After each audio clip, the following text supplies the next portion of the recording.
I don't care anymore. It's orange. Gone. Go away. If it's orange, I don't care anymore. It's annoying just to work with. Hey guys, my name is Carl, and today we're playing a game called Tiny Bunny. It came out on Steam not that long ago. Hopefully the audio is good. Christmas mask.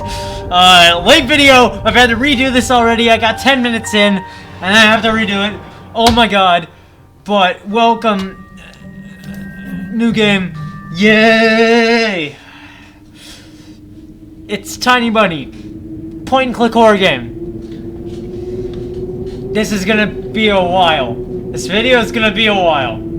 I say... let's go 15 minutes maybe? The wind clawed in my window all night long. I'm gonna try and narrate this as good as I can for you guys, okay? The audio should be to a point where it's loud, but not too loud. Put earbuds in for this, most certainly. Most certainly put earbuds in for this game. It wandered the fields and howled like a hungry beast. An endless song weaved from all sorts of voices. Shrill, gentle, sneery wind in the air. They were shouting and laughing and arguing about something. Someone was running through the snow walks, casting long shadows that would occasionally creep close to my bed. Our house had a mind of its own, the creaky old mind of a building that had seen a lot in its days and was seemingly trying to share its wisdom with the inhabitants. The lonely house faced the forest, and the dark green thicket gazed back with its hollow eyes, rustling, whizzing, swaying back and forth. One could come out and stand at the edge of the forest to reassure themselves there was nobody behind the crooked trees. I was starting to see something there, in the frost. What is that? What is that? Fuzzy silhouettes swaying in the wind couldn't possibly do any harm. It's just a play of light and shadow. Just a play. I knew it was just my imagination. I was already 12 after all. Still. This kid's 12? That's a fox. Chop, chop, chop. Hey, put away your book. How many times have I told you not to read at the table? It's bad for your health. Look at how slouched you are. Is that better, mother? Oh, that's cool. I didn't protest and put the book about Conan the Barbarian aside. I was stuck on a line I couldn't understand after reading it 3 times anyways. Olia had already finished her breakfast and was munching on some cookies. She was so enthusiastic, she almost looked like your typical girl from commercials. You're not going anywhere until you finish all of it. I, on the other hand, was still trying to drill a hole in the plate with my eyes, as if it would make the porridge disappear. Hazy anxiousness welled up inside, all because of the previous sleepless night, the black forest around our house, and the gloomy wind. The longer I waited, the colder the lumpy white substance became. It looked like a jellyfish from the Kotsu Odyssey. I love that show. I was wondering how horrifying the bottom of the ocean is, or how cold the black forest is at night. The spoon fell out of my hand. Mom showered me with the cold glare from her green eyes. What did I just say? I'll get it. I had 10 seconds to catch my breath before battling the nasty porridge once again. I felt around for the spoon. Away she goes. What is this carved on the other side of the table? Karina. That is not...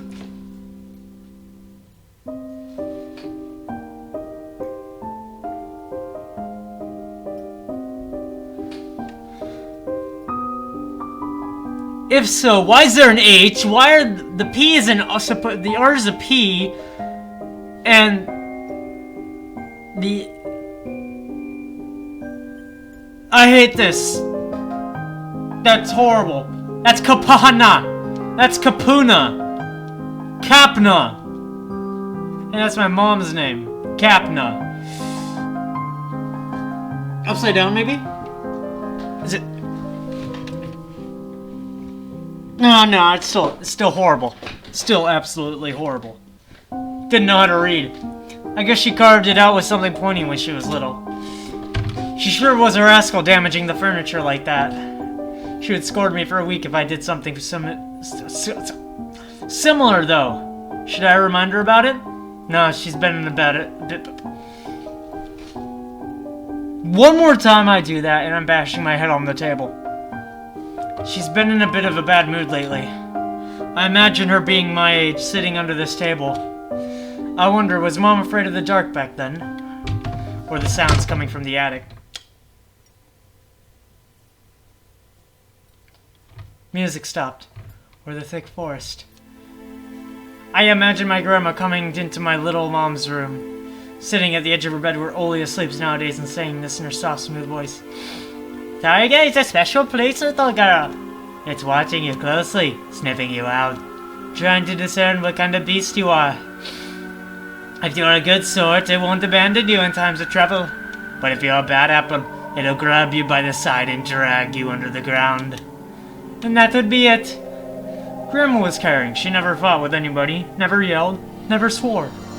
Those were the times without the maddening screams until late at night, without smashed dishes and mutual accusations. Our parents used to love each other back then. I remember listening in one of their conversations by chance. They were talking about Grandma getting prepared for her funeral. She had already bought a casket. She called it her cute little funeral box. It waited for its time in the closet, patiently. It was black, upholstered, and with meat-colored material on the inside. I saw it when my grandma was getting buried. The house didn't change since the time she was alive, only all the photos were gone. Glass-covered pictures with grey faces of my ancestors. They had all dead, but watchful look in their eyes. I crawled out from under the table. Olia was done with her cookies and was looking at my share like a sly woodland critter. I turned my gaze toward the frosty window. Why is Olia sitting like this? I found that weird. I got some cookies over there, little boy. There were a lot of dark pines outside, but they didn't grab my attention. A pattern of frost formed a picture on the glass. Olia, look, it's a fox! Oh wait, that's Anton. Olia, look, it's a fox. Where? It almost looked like those optical illusion thingies they put on the back of student notebooks. A mixture of lines at first glance, but you blur your vision a little bit and look under a certain angle. Not outside, on the window. Look, here's the nose and here's... Hey, eat up! Yes, just a moment. I don't see anything! Hurry up, there's not much left. Ah, there it is, but it doesn't seem to look like one, But it still doesn't look like one. And I'm telling you it does. No, it does. Stop it, these kids, I swear. Now I couldn't see the fox either. It disappeared. Went away. Only the frosty patterns, similar to stretched out nettle leaves, kept creeping across the glass. I made a promise!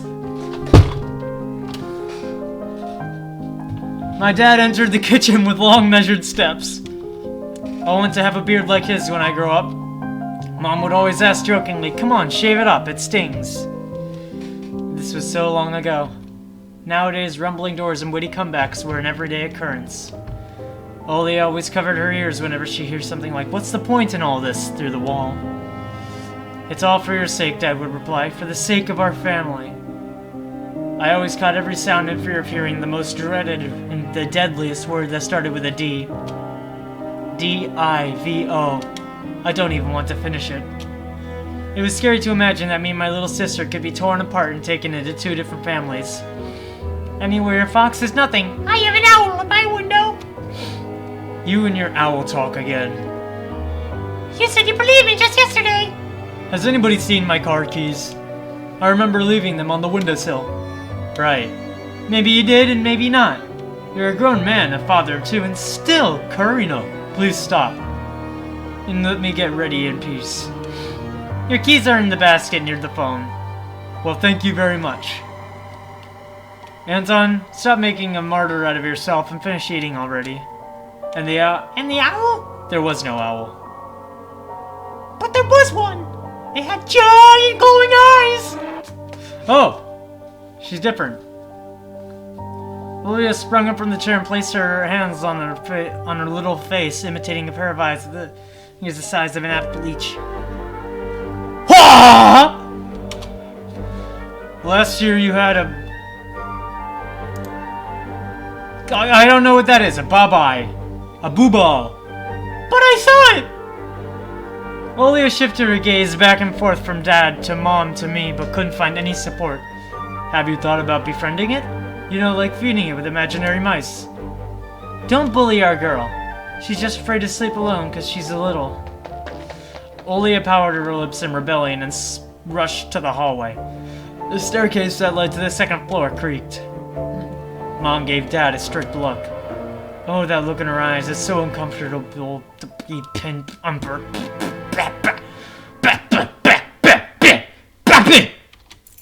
Dad had snorted in reply and left, ringing with the keys he just found. A minute had passed and the theme song from The Little Mermaid echoed through the house. It was stored on incredibly worn-out cassette tape, which Dad had already glued together once. Oh, so this isn't very, back in time. Why is there a tea set then? It looks older, but it's not. I mean, Little Mermaid is that. When was Little Mermaid? When did that come out? I'm not old. I don't know. It was probably before me. No. Yeah, maybe. To be honest, it might have been before me. It's so easy to fix objects by gluing them back together, for example. But how do you fix a relationship? Ouch. Mom moved to the living room, and I was left alone, anxiously stealing glances at the window. Oh, I hate this already. Olivia had trouble sleeping ever since we moved to this house. I hate this! She would toss and turn or curl up into a ball under her blanket. Sometimes she would jump up in the middle of the night and turn on the VCR. Cartoons helped her to take her mind off the troubles we had with the move and our parents. No thanks. Then Olivia said she saw the giant flying monster outside her window. She became obsessed with it. Our parents did everything in their power. They tried every little trick to get rid of those ridiculous fears. Olivia refused to sleep alone and didn't believe that the owl was just one of her nightmares. I wouldn't either. I mean, it's literally right there. Do you not sleep in the same room? It sounds like you do. After tonight, I was unsure what to make of my sister's words, what to think of it myself. Can nightmares be infectious? Just last night, I couldn't get a wink of sleep. I hate this. What to expect my new school. There were a couple of days left before the beginning of our new term. Led a classroom full of kids, but the students behind their desks were simply dark figures, cut out using a template. Circular holes gaped in the middle of their faces, and pairs of eyes blinked inside those holes. It was as if some completely different creatures were looking at me from behind the black silhouettes. Their cruel glares, filled with icy sneers, made me shiver from head to toe. Will I survive here? Won't they gang up on me and beat me down, stomp on me with their bloodied shoes? The damn school can burn for all I care. I just wish for anything to happen to it. Doesn't really matter what. I didn't want to go there that badly. I didn't want to see people who are just itching to smack me on the head, trip me up, think of a new offensive name for me worse than the previous one. I felt like the glasses I wore made me an outsider or some sort of a monster. My gaze slid across the drawings hanging on the walls. I couldn't consider myself a great artist, but Olivia begged me to hang them. Drawing was the only thing that made me happy as of late. You're a great artist. I mean, look at the cat on the left side. That's great. I hate whatever is underneath that lamp, though. I hate that. A small circle of friends I had also enjoyed my paintings, and they promised to call me from time to time. Sometimes I imagine Mom picking up the phone and saying in a cold voice, "You got the wrong number." Or, "Anton is not around. Anton is not around." I imagine my future classmates lying in their beds just like me, listening to the howl of invisible werewolves outside their windows. Maybe my new classmates will like me after all. But who would ever like a boy with thick glasses?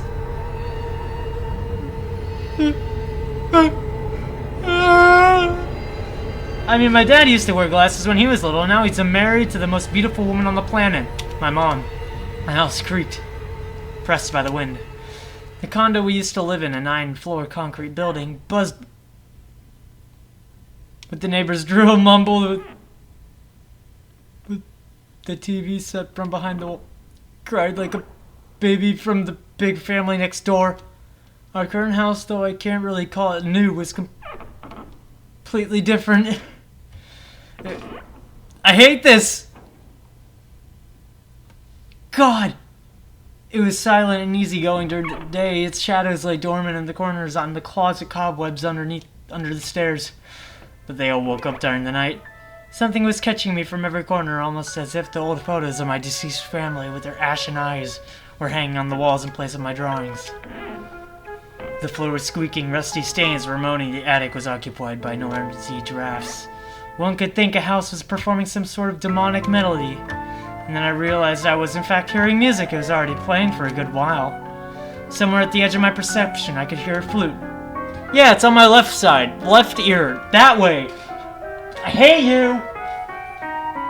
It was mixed in with the sound of the wind and the creaking old house and my thoughts, too. This music... I stood up and rushed to the window. I wanted to reassure myself that this music was nothing more than a product of my imagination. It's not like someone is playing it there amidst a cold, snowy night, right? Can I not?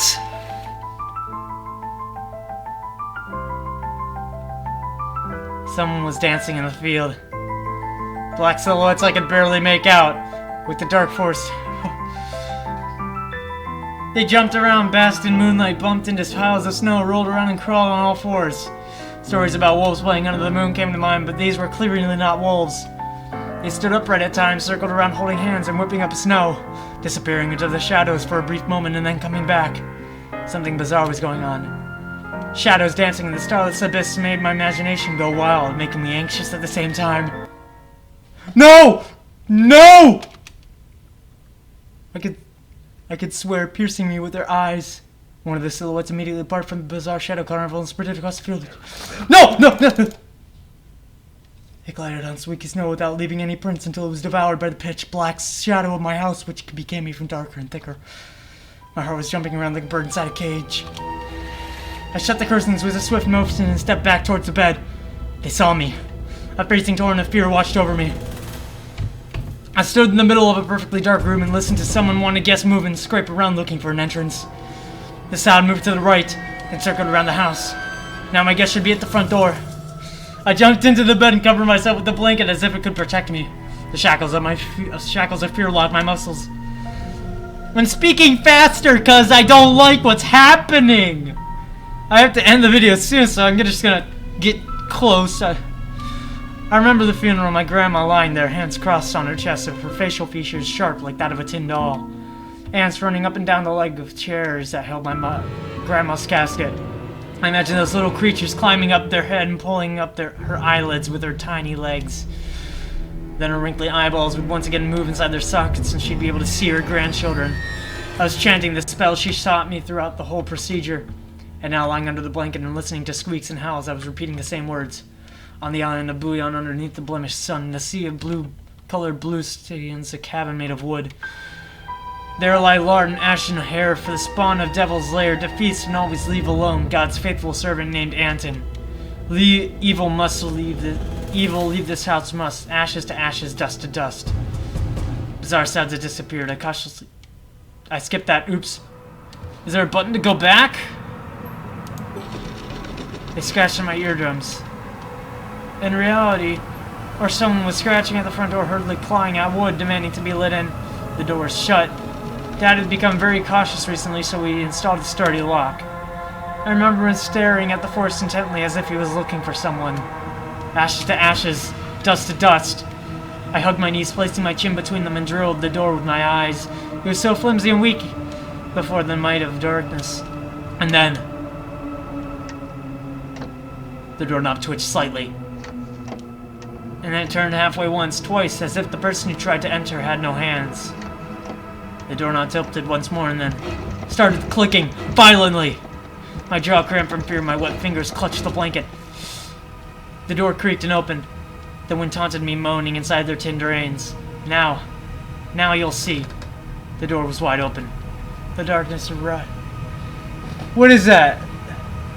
The darkness writhed inside the carnivorous mouth of a doorway. Tony.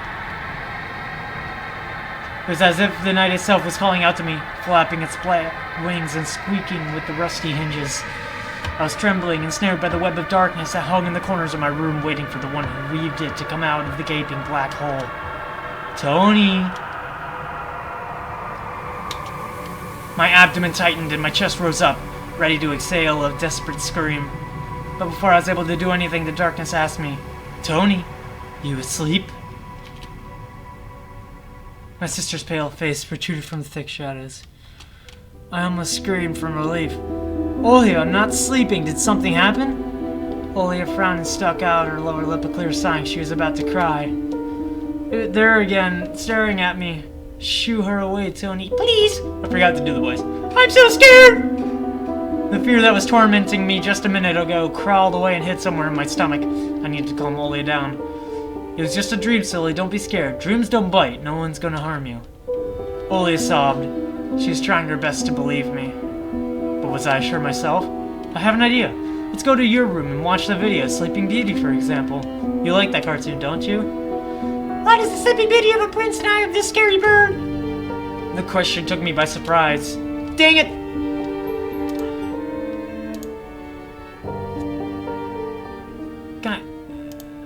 Back. Oh! Backlog. Oh, that's cool. The question took me by surprise. Alright, let's watch Cinderella. My thoughts became tangled, fuzzy. What was that? Was studying me with its eyes while dancing feverishly under the moon. The darkness was clinging to the window and it couldn't be fooled by Grandma's old chants. It couldn't be satisfied with a feast of lard and long ashen hair. Tony, you coming? Yes, just a moment. Ah!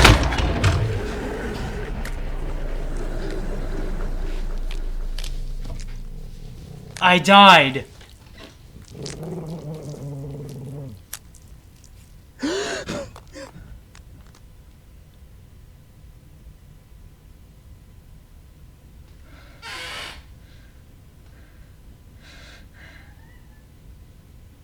I hate you. I hate you so much. I hate you. I hate you. This game's mean. This game's mean to me.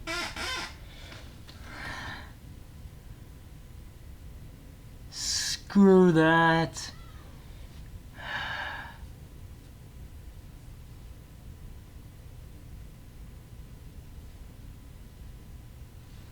What do I...